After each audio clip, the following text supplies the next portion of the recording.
이 예배 시간에 참여한다고 하는 것은 큰 복입니다. 아멘. 우리가 하루에 똑같은 음식이지만 날마다 3번씩 먹어야 돼요. 아휴, 어제 먹은 거 또 먹고 또 먹어. 그냥 1년에 한 번씩만 먹지겠다 하는 죽습니다. 영적인 음식도 마찬가지예요. 계속 먹어야 돼요. 3일 저녁, 금요일 저녁, 안식일 계속 새벽기도. 먹어도 물리지 않는 게 밥인 것처럼 하나님 말씀도 먹어도 물리지 않아요. 이걸 먹어야만 생명 유지가 되니까 영적으로. 그래서 먹는 겁니다. 그래서 오늘 이 저녁에 여기 나오신 여러분들을 참으로 반갑고 감사합니다. 제가 아주 잘하는 분들만 나왔어요. 계속 오시는 분들, 새벽이나 저녁이나 꼭 나오시는 분들만 나와요. 자, 오늘은 영원을 사모하는 마음이라 이런 제목으로 말씀을 준비를 했습니다. 전도서 3장 11절 말씀을 제가 읽겠습니다. 하나님이 모든 것을 지으시되 때를 따라 아름답게 하셨고 또 사람에게 영원을 사모하는 마음을 주셨느니라. 그러나 하나님이 하시는 일의 시종을 사람으로 측량할 수 없게 하셨도다. 오늘은 전도서 3장 1절부터 11절에 있는 말씀인데요. 11절을 중점적으로 말씀을 하겠습니다. 제목은 영원을 사모하는 마음입니다. 동물들 가운데는 회기성 동물들이 꽤 있어요. 회기성 동물이란 뭔가 하면 자기가 태어난 그 장소에 다시 돌아가는 겁니다. 그렇죠? 예. 그걸 가리켜서 귀소 본능이라 그렇게 말을 하죠. 그래서 예를 들면 우리가 잘 아는 대로 저 동해안의 남대천의 연어가 조그만 치어로 이제 동해안으로 들어가면은 그것이 한 3년 동안 태평양 두루 다녀가지고 저 알리우산 10도까지 갔다가 3년 동안에 다시 돌아옵니다. 동해바다를 거쳐서 자기가 태어났던 그 장소로 다시 돌아와요. 남대천으로 돌아와요. 큰 한 70cm 이상의 큰 물고기가 돼서 돌아옵니다. 그래서 자기가 태어났던 그 자리에다가 자기도 알을 낳고 거기서 죽습니다. 또 그 알래스카에서 서식하는 이 중부리 도유는 알래스카 연안을 따라서 어디까지 내려오는가 하면 태평양을 건너서 남태평양의 타히티라고 하는 제도까지 1만 킬로, 1만 2천 킬로를 날라서 거기까지 가서 여름을 보내고 다시 돌아옵니다. 그래서 정확하게 알래스카 자기 태어났던 자리로 다시 돌아와서 그곳에서 부화를 하고 번식을 하고 생애를 마감합니다. 왜 이 새들이 이렇게 할까? 왜 이 물고기들이 이렇게 할까? 이걸 귀소 본능이라. 옛날에 내가 태어났던 장소로 다시 가는 겁니다. 내 생명이 시작됐던 장소로 다시 돌아가는 거예요. 이거는 이 동물들에게 있는 생명의 근원으로 돌아가려고 하는 마음, 영원한 생명에 대한 향수에서 바로 이 기소성이 나왔다고 하는 겁니다. 여기 귀소 본능과 비슷한 개념이 바로 영원을 사모하는 마음이에요. 이 귀소 본능, 자신의 생명이 시작된 곳으로 돌아가려고 하는 그 마음은 영원한 생명을 그리워하는 마음에서, 즉 영원히 살고자 하는 마음에서 나온 것입니다. 그렇기 때문에 영원을 사모하는 마음, 즉 영원히 살고자 하는 마음은 인간과 동물들, 모든 생명체에게 있어서 가장 기본적인 본능이라고 할 수가 있습니다. 또 사람에게 영원을 사모하는 마음을 주셨느니라. 인간이 왜 이런 마음을 갖게 됐을까요? 영원을 사모하는 마음을 왜 갖게 됐을까요? 저는 한 세 가지를 말씀을 드리고 싶어요. 첫째로는 시간이 내게 원하는 것을 채워줄 수 없기 때문에, 시간이 내가 원하는 것을 채워주지 못하기 때문에, 영원의 반대가 바로 시간입니다. 이 에덴 동산에서는 타락하기 전에는 우리는 시간의 속박에서 자유로웠어요. 우리 인간은 영원한 존재였습니다. 우리는 시간의 구애를 받지 않는 존재였어요. 죄악이 시작된 이후로 시간의 울타리에 우리는 갇히게 되었고 시간의 속박을 받게 되었습니다. 시간의 개념이 죄악이 시작과 함께 바뀌어졌어요. 이 시간이란 원래 우리를 억압하거나 강탈하는 그런 속성이 있지 않습니다. 부정적인 속성이 없었어요. 죄가 들어온 후에 시간은 우리에게 부정적인 역할을 하는 것입니다. 그래서 범죄 후에 우리는 시간의 제한을 받을 수밖에 없는 존재가 됐기 때문에 거기 2절부터 보면 날 때가 있고 죽을 때가 있으며 심을 때가 있고 심은 것을 뽑을 때가 있으며 죽일 때가 있고 치료시킬 때가 있으며 헐 때가 있고 세울 때가 있으며 그래서 우리는 이 시간의 제한을 받는 존재가 됐다 이 말이에요. 시간의 속박 안에서는 그러나 언제나 무엇인가 우리는 부족한 것을 느낄 수밖에 없게 되어 있어요. 아무리 많은 재산을 소유했어도, 아무리 많은 명예나 아무리 많은 권세나 아무리 많은 지식을 소유했어도 그것이 내게 만족을 주지 못하는 그런 존재가 되고 말았습니다. 지금까지 근대 역사에서 가장 한 인간이 노력해서 돈을 가장 많이 버는 사람을 여러분 누구라고 알고 계십니까? 존 D 록펠러입니다. 그 양반이 1937년에 숨질 때 그의 재산이 당시 돈으로 15억 달러였는데 그 당시 GDP의 미국 GDP의 1.6%였다고 합니다. 그걸 오늘날로 환산을 하면은 약 3,310억 달러, 우리나라 돈으로 약 395조 원입니다. 그렇게 되면 오늘날 세계 최고 부자가 아마존의 설립자인 베이조스입니다. 오늘 아침에 뉴스에도 나오고요. 베이조스의 3배가 돼요. 이 누가요? 록펠러의 재산. 그러니까 개인이 벌어서 이제까지 부자 된 사람 가운데 제일 많이 버는 사람이 록펠러예요. 그 사람에게 한 기자가 질문했어요. 당신은 지금 당신이 가진 부유함으로 만족하시나요?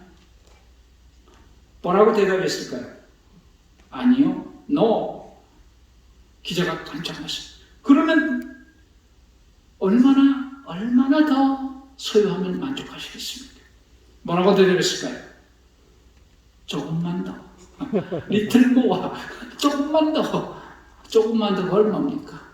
이 세계에서 가장 많이 돈 버는 사람도 그걸로 만족을 못한다. 에델 듀폰트라고 하는 미국 굴지의 회사인 듀폰트 회사의 회장 유진 듀폰트의 맏딸이 있었습니다. 태어나자마자 그는 아주 귀족과 같은 삶을 살았고 아버지로부터 어마어마한 재산을 물려받았습니다. 그런가 하면 그의 미모는 어떤 탤런트를 뺨칠 만큼 아름다웠어요. 그래서 미술가인 댄 플라우라는 사람이 말하기를 이 사람은 미국에서 가장 아름답고 품 있는 여성이라고 말했어요. 미와 명예, 그 다음에 재산의 소유자인데 또 결혼까지 기가 막히게 했어요. 미국의 32대 대통령 루즈벨트 대통령의 셋째 아들과 결혼했어요. 미, 부, 권세, 아름다운 행복한 가정. 그녀는 이 세상에서 사람들이 원하는 가장 좋은 것을 다 소유했어요. 그러나 그녀는 49세의 나이로 목욕탕에서 자기 잠옷 허리띠를 빼서 목매달아 자살하고 말았습니다. 그녀는 세상이 주는 모든 것을 다 소유했지만 그것만 가지고는 그녀의 마음에 만족을 주지 못했기 때문에 그녀는 죽었던 것입니다. 시간은 우리의 원하는 모든 것을 채워줄 수가 없습니다. 그래서 우리는 사는 날 동안 시간의 건너편에서 영혼에 대한 갈망을 가지고 살아갈 수밖에 없게 되는 것입니다. 그래서 파스칼이 말한 대로 인간의 마음속에 있는 이 빈 공간, 이것을 하나님이 아니면 결코 다른 무엇으로도 채울 수가 없는 것이 사실인 것을 우리는 알 수가 있습니다. 그래서 많은 인생이 그렇게 인생을 열심히 살아가서 별걸 다 했지만은 만족하지 못하고 자살로 마친 사람도 많고요.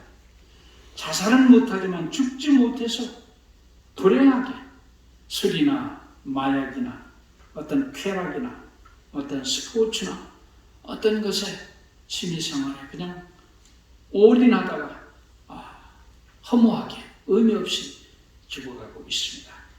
얼마 전 미국을 횡단하는 고속도로에서 한 고속버스가 전환사고를 당했습니다.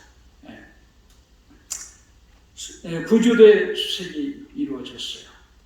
그런데 이 구조대는 며칠 후에 그 전환 지점에서 동쪽으로 100km 지점에 수많은 탑승객들이 입에 모래를 가득 머금고 죽어 있었습니다.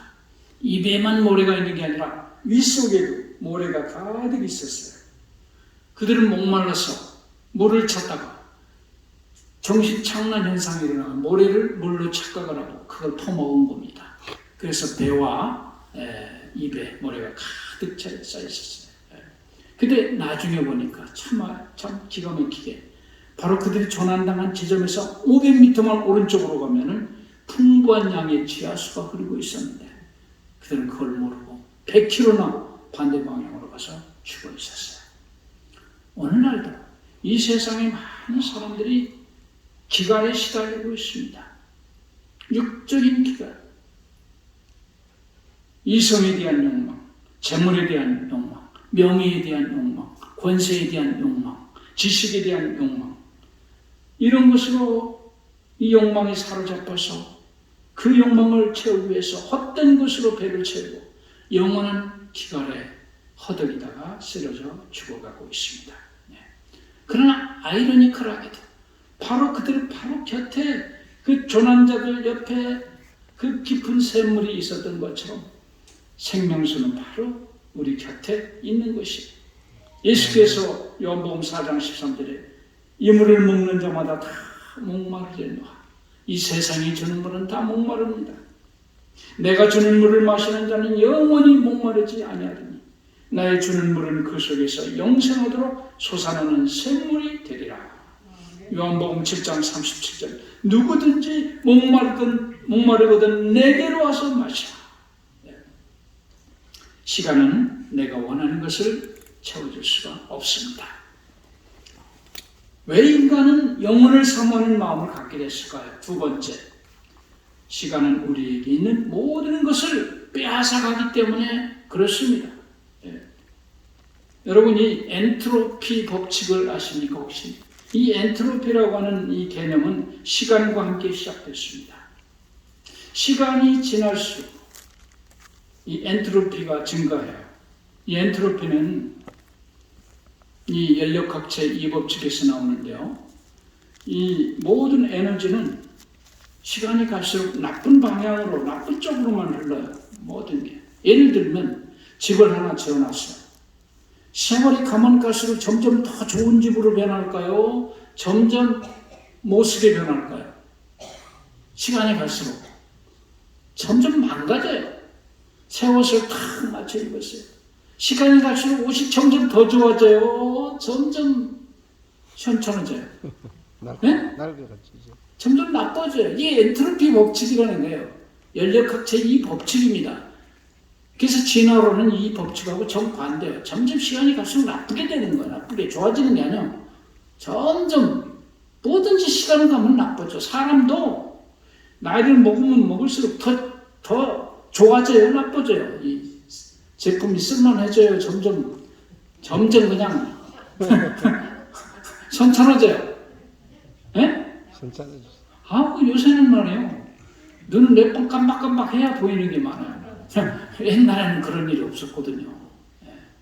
어디 산행하는데 다리 아프다는 말을 언제 했어요, 제가. 근데 요새는 그냥 안 그래요, 이게 시간이 갈수록 모든 건 망가져요. 점점 나빠져요. 이게 엔트로피 법칙인데 이게 시간이 시작과 함께 시작이 됐어요. 시간은 나에게 있어서 내 몸의 건강을 뺏어가고, 나의 사랑하는 부모를 뺏어가고, 나의 사랑하는 형제를 뺏어가고, 나의 사랑하는 친구를 뺏어갑니다. 제가 친했고 존경했던 사람들이 하나씩 제 주위에 멀어져가는 걸 느끼게 됩니다. 나랑 통하는 사람이 점점 줄어들어요. 점점 외로워지고 생활 반경이 점점 좁아지는 걸 느끼게 됩니다. 내가 가진 모든 것, 건강이나 재산이나 명예나 우정이나 활기나 기억력이나 이 고운 피부도 점점 빼앗기네. 시간에 의해서 뺏기는 겁니다. 요새 여인들은 이 피부도요, 옛날처럼 이렇게 빨리 그렇게 시간한테 박탈당하지 않는 것 같아요. 옛날에는요, 여인의 일대기를 4기로 나누는데, 일대기, 1단계는 소녀, 어린 소녀, 2단계는 처녀, 3단계는 아줌마, 4단계는 할머니, 이렇게 4단계로 나눈대요. 근데 요새는 이게 조금 바뀌었대요. 요새는 1단계는 소녀, 2단계는 처녀, 3단계는 아줌마. 그것까지는 똑같아.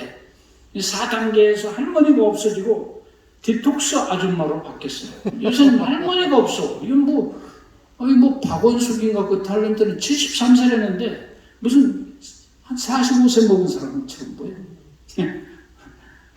아무리 그래도 겉으로는 그래도 속으로는 다 썩었어요. 속사람은 날로 흡입니다. 마음속에 주름살은 없을 수 없어. 용기를 빼앗아가고 자신감을 빼앗아가고 가족과 친구를 빼앗아갑니다. 내가 그렇게 사랑했던 것, 내가 그렇게 원했던 것, 이것들을 이 시간은 하나씩 내게서 빼앗아갑니다. 그래서 우리는 웃다가 울 수밖에 없고, 춤추다가 주저앉을 수밖에 없고, 지키던 것을 포기해야 할 수밖에 없는 것입니다. 결국은 모든 것을 내어놓고 완전히 빈손이 되어서 하나님께서 내 생명을 빼앗아가면 우리는 쓸쓸히 이 땅을 떠날 수밖에 없습니다. 우리 인생이 시간의 강탈에 의해서 죽음으로 끝나는 것이 아주 잔인한, 부인할 수 없는 진실입니다. 이러한 현실을 살아가는 인간을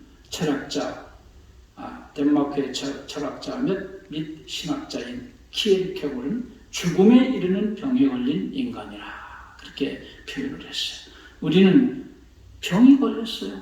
암이 아니고 무슨 병? 죽음에 이르는 병. 아무리 고쳐도 죽어요. 죽음에 이르는 병에 다 걸려 있어요. 시간은 우리에게 있는 모든 것을 빼앗아갈 뿐만 아니라 또 우리에게 아픈 상처를 남깁니다. 인생을 살다 보면 원치 않는 마음의 상처를 갖게 됩니다.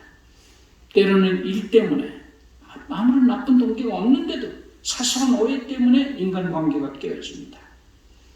그래서 원치 않는 마음의 상처를 갖게 됩니다. 친한 친구와도 사소한 오해를 시작해서 사이가 멀어져서 연락을 끊고 살고 있어요. 믿고 따르던 후배가 배신을 했어요. 잘 대해줬던 사람들이 그 사람이 나한테 그렇게 하면 안 되는데 그렇게 해요. 서운합니다. 성실하게 산다고 살았는데 인생의 후반부에 보니까 내가 무엇을 했는가? 뭐 남는 게 없어요. 그러니까 허물을 느낍니다. 또 뭐만 생각나요? 옛날에 그 사람한테 그렇게 하지 말았어야 했는데 잘한 거는 생각이 안 나. 그냥 잘못한 것만 생각해요. 쓰라린 후회만 남습니다. 시간이 우리에게 이렇게 상처를 남기는 것입니다. 일평생 당한 이러한 상처에 만신창이가 된 채로 점점 고립되고 외로운 인생이 되어갑니다. 그러다 어느 날 하나님이 그의 마지막 호흡까지 내놓으라 하면 이 상처를 안고 쓸쓸히 죽어갈 수밖에 없는 것입니다. 시간은 우리의 모든 것을 빼앗아갑니다. 만약에 이것이 인생의 전부라면 우리는 얼마나 허무하겠습니까? 만약에 내세가 없다면, 죽음의 영원한 세계가 없다면 인생은 얼마나 허무할까요? 그래서 어떤 철학자는 말하기를, 만약 내세의 심판이 없다면 이것 하나만 가지고도 충분히 절망할 수밖에 없다고 말을 했습니다. 이 세상을 성실하게 정직하게 살아갈 이유가 없다고 하는 것입니다. 그래서 이 독일의 임마누엘 칸트라고 하는 철학자는 내세는 필수적으로 있어야만 하는 당위적인 가치다. 그는 신학자도 아니고 신앙인도 아니지만 이성으로 생각해 볼 때 내세는 필수적으로 있어야만 한다. 이렇게 철학자가 성경으로 생각한 게 아니에요. 이성으로 생각할 때 있어야 된다. 이렇게 말했어요. 인간이 이 땅에서 자살하지 않고 살기 위해서는 반드시 내세가 있어야 한다고 하는 것입니다.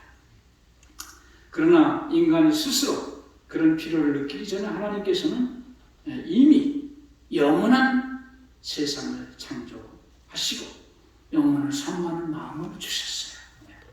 시간은 인간에게 있는 모든 것을 빼앗아 갑니다. 왜 인간이 영혼을 사모하는 마음을 갖게 됐을까요? 세 번째, 인간을 구원하시려는 하나님의 선물이기 때문에 이것을 주신 것입니다. 이거는 인간을 부르시는 하나님의 음성입니다. 무엇이요?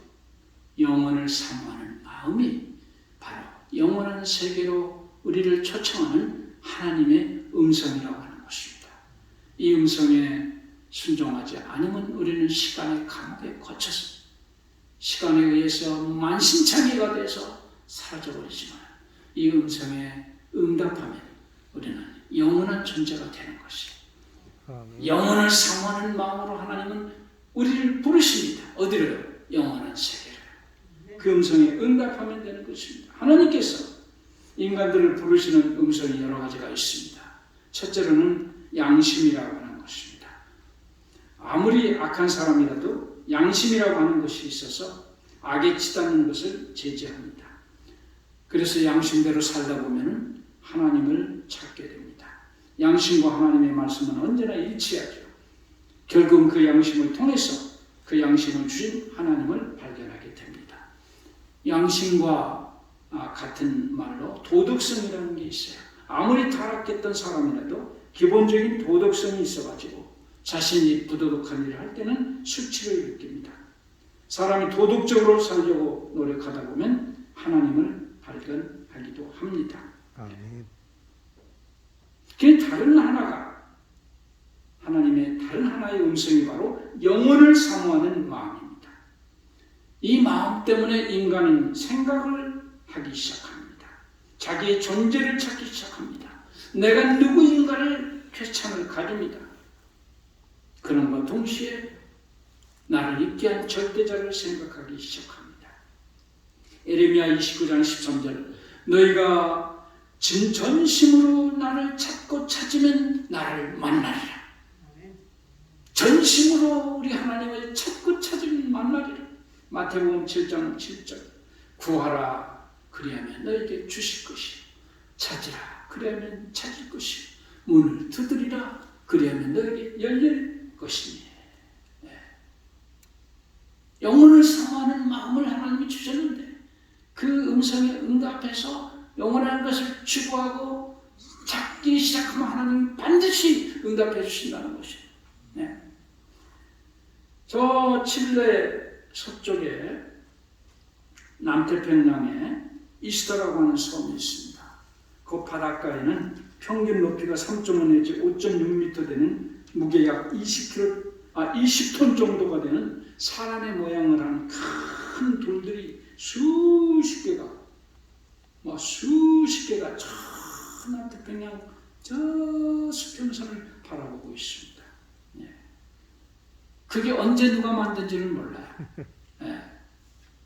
영원한 세상을 향한 인간의 기원을 나타내고 있습니다. 이것들은 영혼을 사모하는 인간의 마음에서 나온 산물들입니다.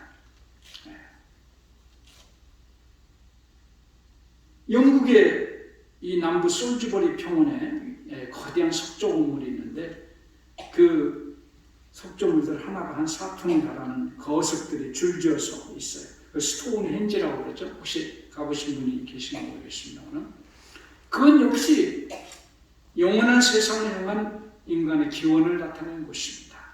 그래서 이런 것들을 종합해 볼 때 영원한 것을 찾는 것이 바로 인간의 수건이었음을 알게 해줍니다. 인간은 고대로부터 지금까지 영원한 것을 계속 추구하고 찾았다고 하는 것을 그런 흔적들을 보면서 우리가 알 수가 있습니다. 영혼을 사모하는 마음은 과거나 현재 어느 곳에 살든지 모든 인간이 가지고 있는 본능입니다. 바로 이것이 하나님께 소리를 부르는 당신의 음성입니다.